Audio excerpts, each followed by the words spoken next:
Arrivé directement de Goma sous occupation, Kikaya Binkaroubi, collaborateur proche de l'ancien président Joseph Kabila, accusé par Félix Tshisekedi de diriger la rébellion soutenue par le Rwanda dans l'est du pays, séjourne depuis quelques jours à Washington DC, où il affirme mener une mission d'explication.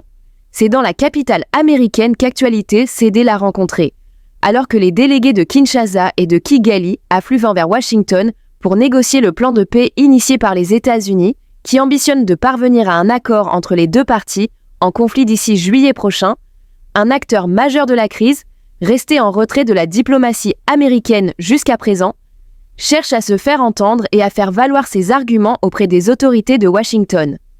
Joseph Kabila, prédécesseur de Félix Tshisekedi à la tête du pays, a mandaté l'un de ses plus proches collaborateurs, Kikaya Binkaroubi, dans la capitale américaine. Une mission qui coïncide avec la présence également depuis quelques jours à Washington de l'opposant Moïse Katumbi, déjà reçu au département d'État, et qui devrait, parallèlement à ses contacts auprès de l'administration Trump, participer à la Coupe du Monde des clubs qui se déroulera à partir du 15 juin dans plusieurs villes américaines. Je suis venu rencontrer les officiels du Congrès, de la Chambre des représentants, du Conseil de sécurité nationale, certains milieux qui réfléchissent sur la question de la RDC et notamment des organisations comme Human Rights Watch, précise à Actualité CD Kikaya Binkaroubi, rencontré jeudi entre deux rendez-vous près de la Maison-Blanche.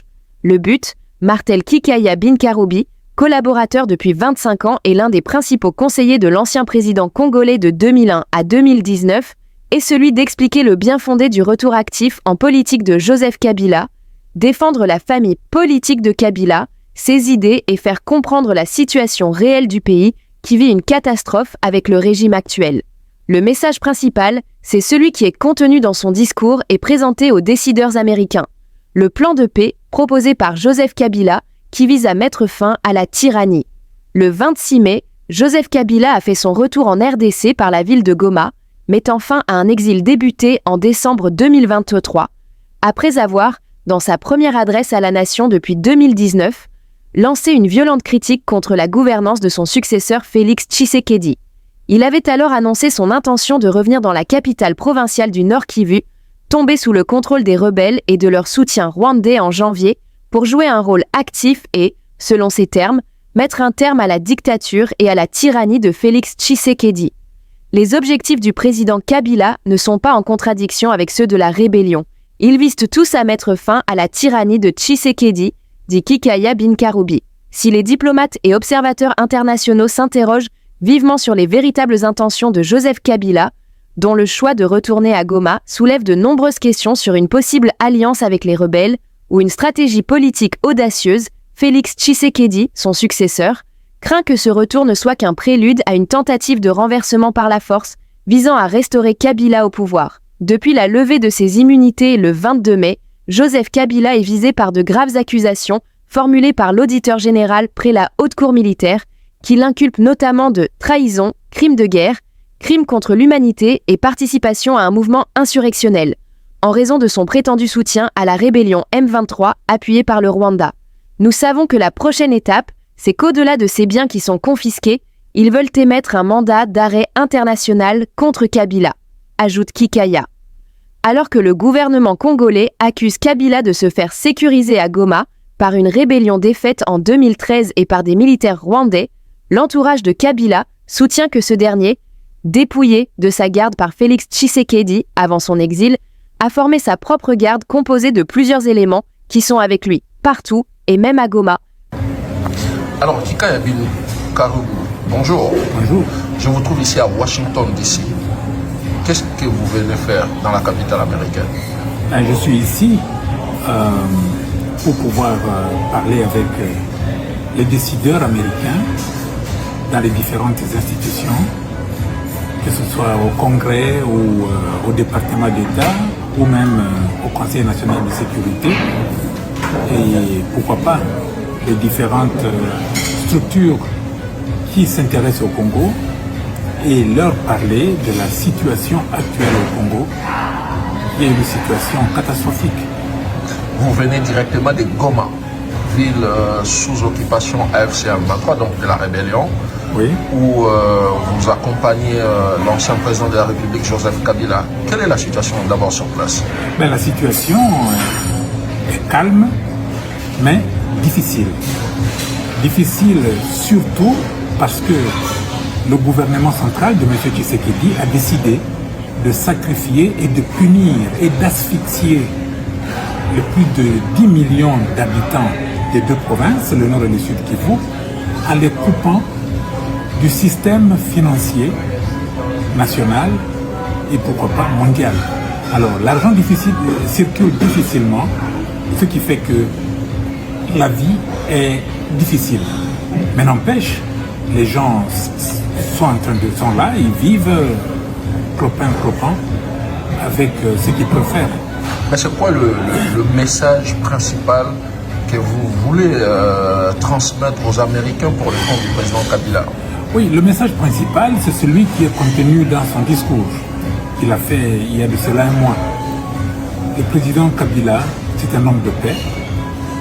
Il est dans la partie orientale du pays pour vivre avec ceux qui souffrent le plus de la crise que traverse notre pays et recueillir leurs avis sur le plan de sortie de crise qu'il a annoncé d'ailleurs au monde. C'est un plan de paix. Et cela, nous voulons le communiquer aux autorités de ce pays qu'est les États-Unis d'Amérique. Et dans son discours, il a presque tout dit, mais sauf le rôle qu'il compte réellement jouer dans la résolution de la crise actuelle. Ben, le rôle qu'il compte jouer, c'est celui qu'il joue maintenant. Il est là, il parle.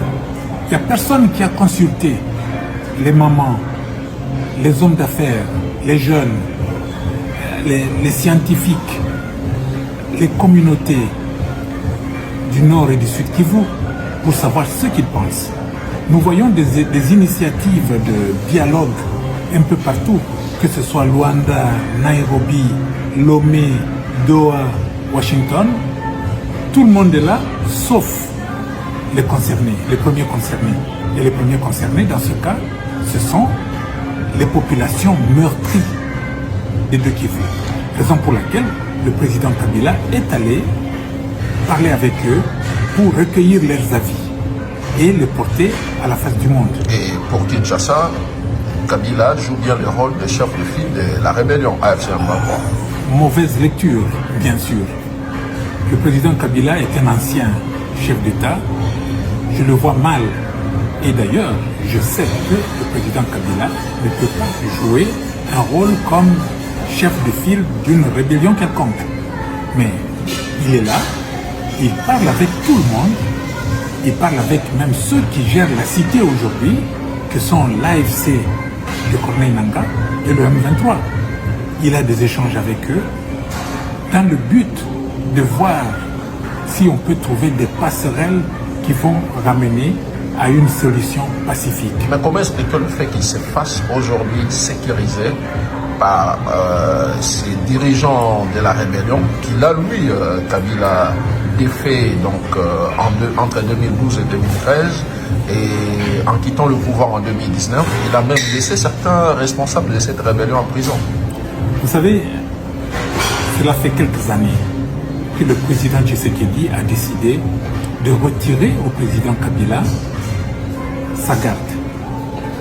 Il lui a envoyé quelques policiers qui étaient, n'est-ce pas, à l'aube de leur retraite. C'était des policiers fatigués pour garder l'ancien chef d'État. Et c'est à ce moment-là que le président a décidé, l'ancien président a décidé de se prendre en charge. Il a formé, il a recruté une garde personnelle qui le sécurise. Il ne pouvait pas faire autrement. Et jusqu'aujourd'hui, il est gardé et sécurisé par sa propre garde. Sa propre armée, on va dire. Sa propre garde. Sa propre garde. Vous savez, vous pouvez être sécurisé par un garde-corps qui n'a aucune arme. Il n'a que ses bras. Mais seulement on est dans une zone rebelle. On est dans une zone rebelle. Il n'est pas en contradiction avec ce que les rebelles font. Je dirais même que les objectifs de la rébellion sont les mêmes que ceux du président Kabila. Le président Kabila a dit, sans le cacher, dans son discours, que au point numéro 1 d'ailleurs de son plan de sortie de crise, qu'il fallait mettre fin à la dictature et à la tyrannie. Mais comment expliquer que celui qui a défait cette rébellion en 2013, 2012-2013 puisse aujourd'hui avoir les mêmes objectifs que cette même rébellion? Le nom peut être le même, hein? M23, pour ce cas précis. Mais les objectifs sont différents, nous l'avons dit. Les objectifs qu'avait le M23 en 2012-2013 ne sont pas les mêmes qu'aujourd'hui. Aujourd'hui, le M23 a été à Kinshasa, invité par le président Tshisekedi. Ils se sont entendus sur un certain nombre de choses. Cet engagement n'a pas été accepté par l'homme qui dirige le Congo aujourd'hui.